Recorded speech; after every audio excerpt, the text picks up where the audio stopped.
ആകാശവാണി. നമസ്കാരം. പ്രാദേശിക വാർത്തകൾ വായിക്കുന്നത് കരോൾ ത്രേസ്യാമ്മ അബ്രഹാം.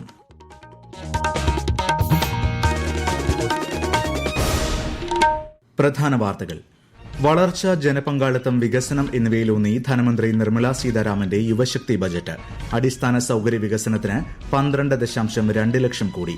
ധനകമ്മി 4.5% കുറയ്ക്കും. ഇന്ത്യ 2.0 സെമി കണ്ടക്ടർ ദൌത്യത്തിന് 40,000 കോടി.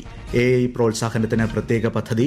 ഡാറ്റാ സെന്റർ കമ്പനികൾക്ക് 2047 വരെ നികുതി ഇളവ്. 200 പഴയ വ്യവസായശാലകൾ പുനരുജ്ജീവിപ്പിക്കാൻ പ്രത്യേക പദ്ധതി. ബയോഫാർമ ഉത്പാദന പദ്ധതിക്ക് 10,000 കോടി വകയിരുത്തി. പ്രമേഹം, ക്യാൻസർ അടക്കമുള്ള മരുന്നുകളുടെ തീരുവ ഒഴിവാക്കി. എല്ലാ ജില്ലകളിലും വിദ്യാർത്ഥിനികൾക്കായി ഹോസ്റ്റൽ സ്ഥാപിക്കും. വനിതാ ശാക്തീകരണത്തിനായി ഷീമാർട്ടുകൾ. കേരളമടക്കം 4 സംസ്ഥാനങ്ങളെ ബന്ധിപ്പിച്ച് പുതിയ ധാതു ഇടനാഴി. തെങ്ങ് കൃഷിയെ പരിപോഷിപ്പിക്കാൻ നാളികേര വികസന പദ്ധതി. കർഷകർക്കായി AI വിസ്താർ. ഏപ്രിൽ 1 മുതൽ പുതിയ ആദായനികുതി നിയമം നടപ്പാക്കും. വാഹനാപകട നഷ്ടപരിഹാര തുകയ്ക്ക് നികുതി ഒഴിവാക്കി. വിദേശയാത്രാ നികുതി 2% കുറച്ചു. 3 ദിവസത്തെ ഇടവേളയ്ക്ക് ശേഷം കേരള നിയമസഭാ സമ്മേളനം നാളെ പുനരാരംഭിക്കും. വാർത്തകൾ വിശദമായി. 2026-27 സാമ്പത്തിക വർഷത്തേക്കുള്ള ബജറ്റ് കേന്ദ്ര ധനകാര്യമന്ത്രി നിർമ്മല സീതാരാമൻ പാർലമെന്റിൽ അവതരിപ്പിച്ചു. ഇത് യുവശക്തി ബജറ്റാണെന്നും വളർച്ചയ്ക്ക് ഊന്നൽ, ജനപങ്കാളിത്തം, എല്ലാവർക്കും വികസനം എന്നീ 3 നയങ്ങളിലൂന്നിയാണ് ബജറ്റ് തയ്യാറാക്കിയിട്ടുള്ളതെന്നും ബജറ്റ് അവതരണത്തിൽ തുടക്കമിട്ടുകൊണ്ട് ധനമന്ത്രി പറഞ്ഞു. Our aim is to transform aspiration into achievement and potential into performance, as we ensure that the dividends of growth reach every farmer, the scheduled caste, the scheduled tribes, the nomads, the youth, the poor and the women. In Vikasit Bharat Young Leaders Dialogue 2026, several innovative ideas were shared with our Prime Minister, which have inspired many of the proposals, making this a unique Yuva Shakti-driven budget. അടിസ്ഥാന സൌകര്യ വികസനത്തിനുള്ള വകയിരുത്തൽ 12.2 ലക്ഷം കോടിയാക്കി ഉയർത്തും. ധനകമ്മി 4.5% കുറയ്ക്കും.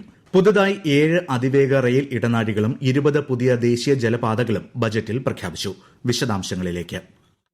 Textiles മേഖലയുടെ ഉന്നമനത്തിനായി സമർത്ഥ് 2.0 പദ്ധതി നടപ്പാക്കും. India 2.0 semi conductor ദൌത്യത്തിന് 40,000 കോടി വകയിരുത്തി. ഡാറ്റാ സെന്റർ കമ്പനികൾക്ക് 2047 വരെ ടാക്സ് ഹോളിഡേ അനുവദിക്കും. ബയോഫാർമ ഉത്പാദന പദ്ധതിക്ക് 10,000 കോടി വകയിരുത്തി. കണ്ടെയ്നർ നിർമ്മാണത്തിന് 10,000 കോടിയും ചെറുകിട പദ്ധതികൾക്ക് 20,000 കോടി രൂപയും അനുവദിച്ചു. അധിക വളർച്ചാ സാധ്യതയുള്ള കമ്പനികൾക്ക് 10,000 കോടി രൂപ നൽകും. സ്പോർട്സ് ഉപകരണ നിർമ്മാണത്തിനും ഗവേഷണത്തിനും പദ്ധതി നടപ്പാക്കുമെന്നും ധനമന്ത്രി അറിയിച്ചു. സൂക്ഷ്മ, ചെറുകിട, ഇടത്തരം സംരംഭങ്ങളുടെ വളർച്ച ലക്ഷ്യമിട്ടുള്ളതാണ് ബജറ്റ്. 200 പഴയ വ്യവസായശാലകൾ പുനരുജ്ജീവിപ്പിക്കാൻ സർക്കാർ പദ്ധതി ആരംഭിക്കും. വ്യാപാര, ധനകാര്യ ശൃംഖലയെയും ബജറ്റ് ശക്തിപ്പെടുത്തുന്നു. വിവരങ്ങൾ പങ്കുവയ്ക്കുന്നതിനായി ഗവൺമെന്റ് മാർക്കറ്റ് പ്ലേസിനെ ട്രേഡ് റിസീവബിൾസ് ഡിസ്കൌണ്ടിംഗ് സിസ്റ്റവുമായി ബന്ധിപ്പിക്കും. News desk, Akashvani. സംസ്ഥാനങ്ങൾക്ക് 1.4 ലക്ഷം കോടി രൂപ ധനകാര്യ കമ്മീഷൻ ഗ്രാന്റായി ലഭിക്കും. കേരളമടക്കം 4 സംസ്ഥാനങ്ങളെ ബന്ധിപ്പിച്ച് പുതിയ ധാതു ഇടനാഴി സ്ഥാപിക്കും. We now propose to support the mineral-rich states of Odisha, Kerala, Andhra Pradesh and Tamil Nadu to establish dedicated rare earth corridors to promote mining, processing, research and manufacturing, to enhance domestic chemical production and reduction in import dependency and reduce import dependency. We will launch a scheme to support states in establishing 3 dedicated chemical parks through challenge route on a cluster-based plug-and-play model. കടലാമ പരിചരണത്തിന് കേരളത്തിലും കർണാടകത്തിലും പ്രത്യേക കേന്ദ്രം സ്ഥാപിക്കും. നാളികേര ഉത്പാദന വർധനവിന് പ്രത്യേക പദ്ധതി പ്രഖ്യാപിച്ചു. തെങ്ങ് കൃഷി പരിപോഷിപ്പിക്കാൻ നാളികേര വികസന പദ്ധതി കൊണ്ടുവരും. നാളികേരം, ചന്ദനം, കശുവണ്ടി വിളകൾ എന്നിവയ്ക്ക് പിന്തുണ നൽകും. 2026 ഏപ്രിൽ മുതൽ പുതിയ ആദായ നികുതി നിയമം രാജ്യത്ത് നിലവിൽ വരും. ടാക്സ് നിയമങ്ങൾ ലഘൂകരിക്കുന്നതിന്റെ ഭാഗമായാണ് പുതിയ നിയമം നിലവിൽ വരുന്നത്. വിശദാംശങ്ങളിലേക്ക്. ആദായ നികുതി സ്ലാബുകളിൽ മാറ്റമില്ലെന്ന് നിർമ്മല സീതാരാമൻ ബജറ്റ് പ്രസംഗത്തിൽ വ്യക്തമാക്കി. പുതുതായി നിലവിൽ വരുന്ന നിയമം ആദായ നികുതി ഫയലിംഗ് ആയാസരഹിതമാക്കും. വരുമാനത്തെക്കുറിച്ച് തെറ്റായ വിവരങ്ങൾ നൽകിയാൽ കടുത്ത ശിക്ഷയാണ് പുതിയ നിയമത്തിൽ പറയുന്നത്. വിദേശ സ്വത്ത് വെളിപ്പെടുത്താൻ 6 മാസമാണ് സമയം അനുവദിച്ചിട്ടുള്ളത്. ചെറിയ നികുതി വെട്ടിപ്പുകൾക്ക് പിഴ മാത്രമാണ് ശിക്ഷ. ജൂലൈ 31 വരെ ടാക്സ് റിട്ടേണുകൾ സമർപ്പിക്കാം. പരിശോധനയ്ക്ക് ശേഷവും റിട്ടേൺ വിവരങ്ങൾ പുതുക്കാം. വാഹനാപകട നഷ്ടപരിഹാര തുകയ്ക്ക് ഇനി മുതൽ നികുതി ഉണ്ടായിരിക്കില്ല. അതേസമയം വാഹനാപകട ഇൻഷുറൻസ് ആദായ നികുതിയിൽ നിന്ന് ഒഴിവാക്കിയിട്ടുണ്ട്. വിദേശ ഇന്ത്യക്കാരുടെ സ്ഥാവര വസ്തുക്കളുടെ കൈമാറ്റത്തിന് നികുതി കുറയ്ക്കും. വിദേശയാത്രയുടെ TCS, മെഡിക്കൽ വിദ്യാഭ്യാസത്തിനുള്ള TCS എന്നിവ 5% നിന്ന് 2%. News desk, Akashvani. 2026-27 വർഷത്തെ മൊത്തം ചിലവ് 53.5 ലക്ഷം കോടി രൂപയാകുമെന്നാണ് കണക്ക്.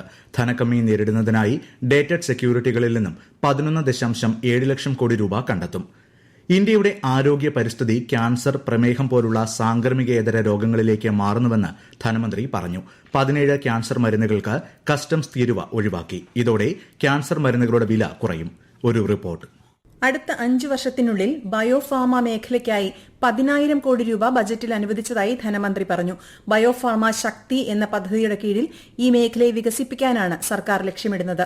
1000 അംഗീകൃത ക്ലിനിക്കൽ ട്രയൽ കേന്ദ്രങ്ങൾ ഉൾപ്പെടുന്ന ഒരു ദേശീയ ശൃംഖല സ്ഥാപിക്കും. ഇത് മരുന്നുകളുടെ വികസനം ത്വരിതപ്പെടുത്തും.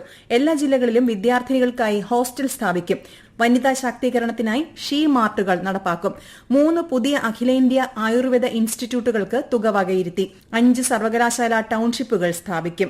5000 സെക്കൻഡറി സ്കൂളുകളിലും 500 കോളേജുകളിലും AVGC കണ്ടന്റ് ക്രിയേറ്റർ ലാബുകൾ വരും. കർഷകർക്കായി AI ഭാരത് വിസ്താർ സ്ഥാപിക്കും. News desk, Akashvani.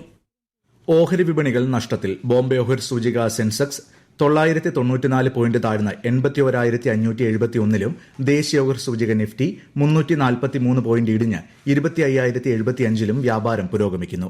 സ്വർണ്ണവിലയിൽ മാറ്റമില്ല. ഈ വാർത്തകൾ ആകാശവാണിയിൽ നിന്ന്. ആകാശവാണി വാർത്തകളും വാർത്താ അധിഷ്ഠിത പരിപാടികളും all India radio news Thiruvananthapuram YouTube ചാനലിലും @all India radio news Thiruvananthapuram Facebook പേജിലും AIR ന്യൂസ് _തിരുവനന്തപുരം ഇൻസ്റ്റഗ്രാം അക്കൌണ്ടിലും @AIR ന്യൂസ് _TVM X ഹാൻഡിലും ലഭ്യമാണ്. ബജറ്റ് നിരാശാജനകമെന്ന് ധനമന്ത്രി KN ബാലഗോപാൽ പറഞ്ഞു. ധാതു ഇടനാഴി മാത്രമാണ് ലഭിച്ചത്. എയിംസും അതിവേഗ റെയിലും അടക്കമുള്ള പ്രഖ്യാപനങ്ങൾ ഇല്ലെന്നും മന്ത്രി പറഞ്ഞു. കേന്ദ്ര ബജറ്റിൽ പ്രതികരണവുമായി BJP സംസ്ഥാന അധ്യക്ഷൻ രാജീവ് ചന്ദ്രശേഖർ. മുൻവർഷങ്ങളിൽ കേന്ദ്ര ബജറ്റിൽ പ്രഖ്യാപിച്ച ഒരു പദ്ധതിയും പൂർണ്ണമായും നടപ്പിലാക്കിയിട്ടില്ലെന്ന് അദ്ദേഹം ആരോപിച്ചു. PM Awas Yojana, Jal Jeevan mission, PM Ayushman പദ്ധതികൾക്ക് തുക വകയിരുത്തിയപ്പോൾ പദ്ധതി നിർവഹണം നടപ്പാക്കാത്തത് എന്തുകൊണ്ടാണെന്നും അദ്ദേഹം ആരാഞ്ഞു. കേന്ദ്ര ബജറ്റിനെക്കുറിച്ച് ആകാശവാണി ഇന്ന് പ്രത്യേക ചർച്ച പ്രക്ഷേപണം ചെയ്യുന്നു. രാത്രി 10:30 വരെയായിരിക്കും ചർച്ച. പ്രമുഖ സാമ്പത്തിക വിദഗ്ധരും വിപണി വിദഗ്ധരും പങ്കെടുക്കുന്നു. ബജറ്റിനെക്കുറിച്ച് തിരുവനന്തപുരം പ്രാദേശിക വാർത്താ വിഭാഗം അവതരിപ്പിക്കുന്ന പ്രത്യേക പരിപാടി ഉച്ചയ്ക്ക് 2:45 കേൾക്കാം. ഇന്ന് രാത്രി 11 മണിക്ക് പരിപാടിയുടെ പുനഃപ്രക്ഷേപണവും ഉണ്ടായിരിക്കും. ബജറ്റിലെ പ്രധാന പ്രഖ്യാപനങ്ങളെക്കുറിച്ച് തിരുവനന്തപുരം പ്രാദേശിക വാർത്താ വിഭാഗം അവതരിപ്പിക്കുന്ന പ്രത്യേക പരിപാടി ഇന്ന് വൈകിട്ട് 5 മണിക്ക് കേൾക്കാം. Kerala state planning board deputy director doctor Arun Shyamnath സംസാരിക്കും. 3 ദിവസത്തെ ഇടവേളയ്ക്ക് ശേഷം 15ാം കേരള നിയമസഭയുടെ 16ാം സമ്മേളനം നാളെ പുനരാരംഭിക്കും. നാളെ മുതൽ ബജറ്റിനെക്കുറിച്ചുള്ള പൊതുചർച്ചയാണ്. ഈ മാസം 4 വരെയാണ് ചർച്ച. ഗുരു രവിദാസിന്റെ 649ാം ജന്മവാർഷികത്തോടനുബന്ധിച്ച് പ്രധാനമന്ത്രി നരേന്ദ്രമോദി ഇന്ന് പഞ്ചാബ് സന്ദർശിക്കും. പഞ്ചാബിലെത്തുന്ന പ്രധാനമന്ത്രി ആദംപൂർ വിമാനത്താവളത്തിന് ശ്രീ ഗുരു രവിദാസ് ജി വിമാനത്താവളം എന്ന പുതിയ പേര് നൽകും. പ്രധാന വാർത്തകൾ വീണ്ടും. വളർച്ച, ജനപങ്കാളിത്തം, വികസനം എന്നിവയിലൂന്നി ധനമന്ത്രി നിർമ്മല സീതാരാമന്റെ യുവശക്തി ബജറ്റ്. അടിസ്ഥാന സൌകര്യ വികസനത്തിന് 12.2 ലക്ഷം കോടി. ധനക്കമ്മി 4.5% കുറയ്ക്കും. ഇന്ത്യ 2.0 സെമി കണ്ടക്ടർ ദൌത്യത്തിന് 40,000 കോടി. AI പ്രോത്സാഹനത്തിന് പ്രത്യേക പദ്ധതി. ഡാറ്റാ സെന്റർ കമ്പനികൾക്ക് 2047 വരെ നികുതി ഇളവ്. 200 പഴയ വ്യവസായശാലകൾ പുനർജീവിപ്പിക്കാൻ പ്രത്യേക പദ്ധതി. ബയോഫാർമ ഉത്പാദന പദ്ധതിക്ക് 10,000 കോടി വകയിരുത്തി. പ്രമേഹം, ക്യാൻസർ അടക്കമുള്ള മരുന്നുകളുടെ തീരുവ ഒഴിവാക്കി. എല്ലാ ജില്ലകളിലും വിദ്യാർത്ഥിനികൾക്കായി ഹോസ്റ്റൽ സ്ഥാപിക്കും. വനിതാ ശാക്തീകരണത്തിനായി ഷീ മാട്ടുകൾ. കേരളമടക്കം 4 സംസ്ഥാനങ്ങളെ ബന്ധിപ്പിച്ച് പുതിയ ധാതു ഇടനാഴി. തെങ്ങ് കൃഷി പരിപോഷിപ്പിക്കാൻ നാളികേര വികസന പദ്ധതി. കർഷകർക്കായി AI വിസ്താർ. ഏപ്രിൽ 1 മുതൽ പുതിയ ആദായനികുതി നിയമം നടപ്പാക്കും. വാഹനാപകട നഷ്ടപരിഹാര തുകയ്ക്ക് നികുതി ഒഴിവാക്കി. വിദേശയാത്രാ നികുതി 2% കുറച്ചു. 3 ദിവസത്തെ ഇടവേളയ്ക്ക് ശേഷം കേരള നിയമസഭാ സമ്മേളനം നാളെ പുനരാരംഭിക്കും. പ്രാദേശിക വാർത്തകൾ കഴിഞ്ഞു. അടുത്ത വാർത്താ പ്രക്ഷേപണം 2:15.